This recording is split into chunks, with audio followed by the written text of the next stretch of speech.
Well, we get them, they're central out of Boise. NIFC has radio caches and they're highly regulated. They will, particularly when you've got multiple fires in fairly close proximity, they will send you a cache, a radio kit, with pre-designated frequencies. And there are severe fines for using frequencies not authorized. I think it's like $10,000 or something per violation. So use those frequencies and only those frequencies. But they're shipped overnight. Stout boxes. Pull out the radios, pull out the repeaters, the frequencies. They make it all work. So, repeater on a high point. Who assigns when you do it? You should have several fires or something. Somebody's keeping track of that. That's all in Boise. Yeah. So they know which kit went where. And we're saying, okay, these frequencies on this fire are too close to the frequencies that we're going to submit, so they're not getting this box, they're going to get that box. Anything to add to that? You're the luck, Jen. And there are times where it doesn't even work like that. Well, there are further complicating things. Like this summer, we were over in Parachute and Rifle. We had two fires. We had Cache Creek and Cabin Lake fires at the same time, about 45 miles apart. And there were other fires just to the west of us and to the north of us and to the south of us that they ran out of channels. There were no more repeaters available for them to get to us. So we ended up having to use DFPC's channels because we couldn't talk otherwise. We were hearing that another fires completely different, not division to division bleeding over, but we were hearing the whole other fires information intermittently on our radios. So not a good deal. So we ended up having to go to a completely out of the system and reprogram the radios ourselves to get frequencies that were discrete enough and far enough away from the NIFC frequencies that we could communicate effectively and not get bleed over from other incidents coming towards ours. It was crazy. Yeah, sometimes you got to do things like that, but that's not. But when your type 2 IMT goes out, you leave with your own cache, right? Nope. You do not? Nope. It gets sent to you? It's on our pre-order. So when we get ordered, we have a pre-order that says we get 100 radios, a repeater, a base station, a mobile station, and during the summer months, Boise's open 24 hours, 7 days a week at the National Fire Cache, and they're located right next to the airport. So they literally, as soon as our team gets gone, Boise gets notified. Our pre-order gets set on a pallet, and it just waits for the paperwork to catch up to it. It's on a plane the next day, and it's shot to wherever we are. So if we get called at 2 in the afternoon, it's usually in Grand Junction, say, by 9 a.m. the next morning, and somebody drives from Grand Junction to wherever we are. What's the cost? I don't know the cost of the initial order on. I'll look. I just texted the comms guys a couple questions. So they are available to anybody. In 9/11, I was telling somebody earlier today. That's one of the reasons we're sitting in this room today, because of 9/11 and communication. When the towers went down, the city of New York lost the capability for EMS fire law to communicate, because that tallest building, that's where the repeaters were. They went down, they couldn't talk. The team, that Travis was mentioning, a wildland team went out there to New York City in 9/11. They're like wallflowers. And the guy, the planning section chief, was the one I was just talking to in the hall. He's the one who told me this. He was there at the meeting. The chief of New York Fire is spitting up and down, livid because he can't talk to anybody. Brings in the Motorola rep and says, "Oh, in a couple $1 million in a couple of weeks, they'll have you up and going. Get out of here! I need to talk today, because they have the pile. They got to search for bodies." Well, these wildland guys were like, "What the heck are we doing here?" And if you remember, they had all aircraft shut down nationwide. They got a military escort jet, fighter jets escort to New York. It's an advantage. When they get there, it's like, what do we do? And they see this angry fire chief, and the IC says, "Well, I think I can probably help him." So he tells them, "We got this, radio cache. We can get you and have you up and going in 24 hours. I don't believe you, but if you think you can do it, do it." Well, they were up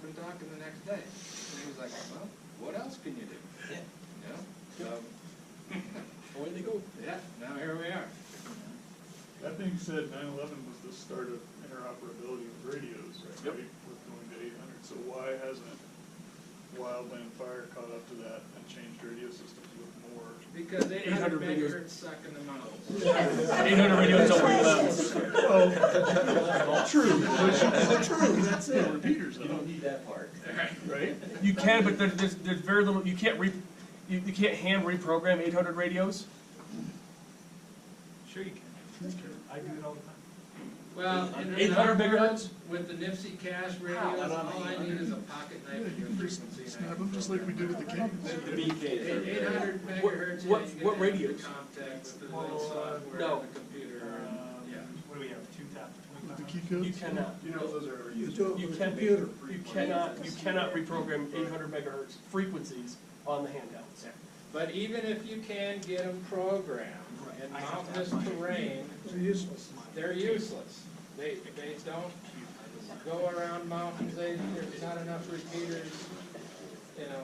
I think San Diego County, they have an 800 megahertz system, but as soon as they deem it to be a wildland fire, they go to the VHF. Right, and a lot of people end up carrying two radios for that reason. County has an 800 In my opinion, Motorola sold a bill of goods. But anyway, we're getting off track. Yeah, this isn't a radio fest. That's my radio. That's kind of a pet peeve of mine, but people who live in the mountains. In Gunnison County EOC for years, they had, we will not have 800 megahertz, we will not have 800, guess what, now they got it.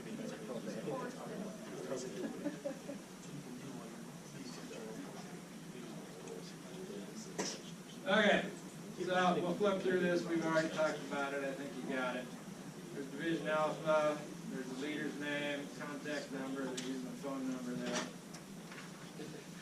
We got the division group supervisor's name and number. We got the engine designator. We got the leader's name, number of people on board, phone number with the TAC 1 frequency. Remember, TAC is the work channel. Reporting location, DP1. You just keep filling that out for every resource on the division as you go through there. Okay?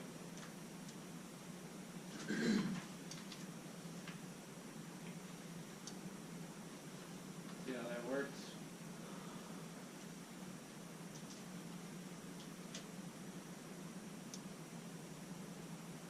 The work assignment, improve dikes around the spill area below the road, vacuum diesel from road and sand spill, remove contaminated soil and transfer remaining chemical to container trucks. That's your work assignment, special instructions. They're gonna have a record will be released from the incident as soon as they remove the truck from the scene. The truck will be delivered to the transport company. And that's the truck that overturned. You got your attack frequency, that's the division, 154.280. Anybody know what that's called? If you're old school like me, it's called FERN, Fire Emergency Radio Network. But now, yeah, now it's Fire 21. Yeah. That's the frequency. It's nationwide. You got your command frequency. Again, what's the command frequency purpose? Reach anyone, anywhere on the incident. Right. Prepared by B. Walker, Boo, resource manager, he's the ops chief. So, questions on that? Do you list the channel they're going to use more frequently first? Well, attack?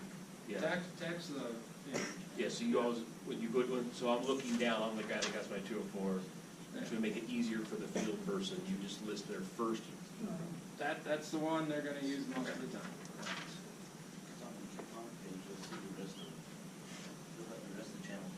If you have OCD, it starts going alphabetical. So bottom line, That's why I asked, because you're doing it for a reason. critical.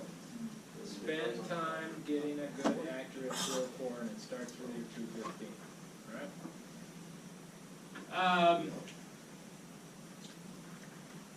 Okay, so now C&G has to communicate, and that's getting the operational period briefing, which we're gonna talk about here shortly. What are some other critical components of the IAP?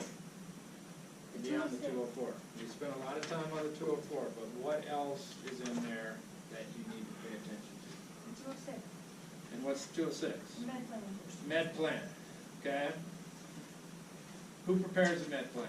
med unit leader, Who reviews the med plan? safety officer. Right. What is listed on the med plan? Who your medical resources are, where your contact the hospitals and location. Okay, If you have air resources. okay. You list things like burn centers, Yeah. ALS, BLS, ambulance capabilities, medical aid centers, etc. When the safety officer is reviewing it and signing it, what do you suppose they're primarily looking for there? Your burn center. Okay, well, And we're what- looking to see, do you have the right assets in the right place on the inside? Anybody heard of the golden hour before?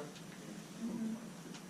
Yeah. If you can get a patient critically injured to, definitive care within that golden hour, their chances of survival are greatly increased.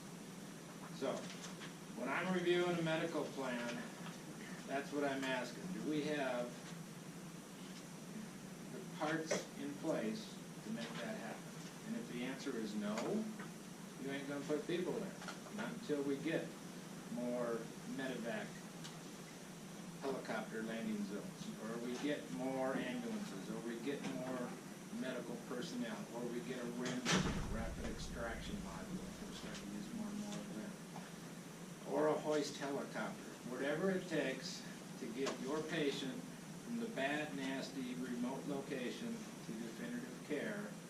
We cannot just cross our fingers and hope for the best by putting people in a highly hazardous situation and hope nothing bad happens. So when we're reviewing the medical plan, that's what we want to ensure, that we can take care of our people in the field. If we're gonna put them in a bad place, we gotta be able to get them out of that bad place. And we've gotta have the assets in place to make that happen. What's another critical thing? We're gonna have- What? 205, 205, what's that? the comms. Town plan, okay? The difference between what we just went through on the 204, that was for one division. The comp plan will list all the frequencies for the entire incident. There will only be the one command frequency, but there will be a tactical channel for every division or group. The logs net, where the porta pots are going, etc., will also be listed on there. That'll all be on that 205. What else? 208, 208, what's 208? safety message. Okay. Oftentimes, there is not a standard form. The 208 designation comes from the hazmat world, where you must have an IAP for hazmat, and you must have a safety message. And the form on there was 208 HM. They just kind of adopted it into general ICS. But outside of hazmat, you typically will not see a form number on the safety message. Why do you suppose that is? So there's more room for cartoons. Yeah, you're right on. Graphics are great. Advertisers have figured that. You flip through a magazine, what catches your eye? Different fonts, cartoons, something. The worst thing you can do in a safety message is say the same thing day after day, ain't nobody gonna read the thing. So you gotta have something catch the eye. So you don't have a standard form that's static that ain't nobody ever gonna read. So it's more of an open format, and the safety officer will change it up, trying to get people to actually read the thing. All right, what other things? Weather forecast, yeah. You could also have a fire behavior forecast, a chemical behavior forecast, dealing with hazards. What else? Maps Maps. What kind of maps? of, like drop points. Okay, so you'll have a tactical map showing the incident perimeter, division group, breakouts, locations, water sources, things like that, all on the map. What other kind of map do you have? Transportation map. Maybe transportation map. How do you get around the incident? You might also have maybe a base camp map. You've got a large ICP, where stuff are at ICP, where the food, the showers, everything else is. When would you start the demo plan? Demob starts as soon as you walk in the door. Remember those people that were there before you got there? Those initial response, initial attack people? They're probably tired, worn out. When you call in a team, you don't arrive at the snap of the finger, particularly a type 1, type 2 team. It might take you a day or two to get there. Those poor souls that live in that neighborhood, it might have been their home destroyed, their neighbor's home destroyed, and they ain't gonna give up the fight until they get relief.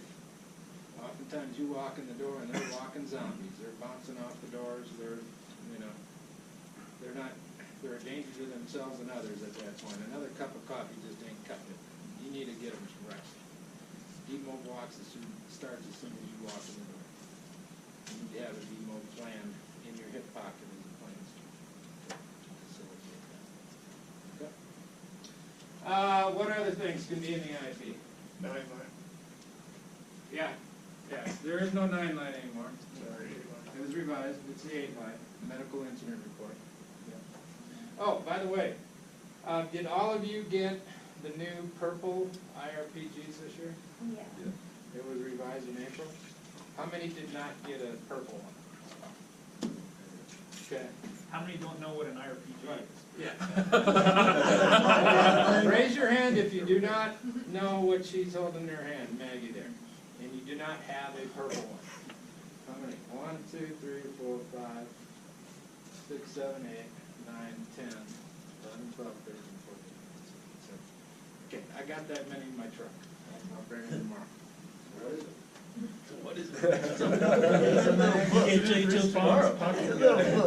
It's called the Incident Response Pocket Guide, and it's got a wealth of information in it, everything from aviation to communications to hazards to medical procedures.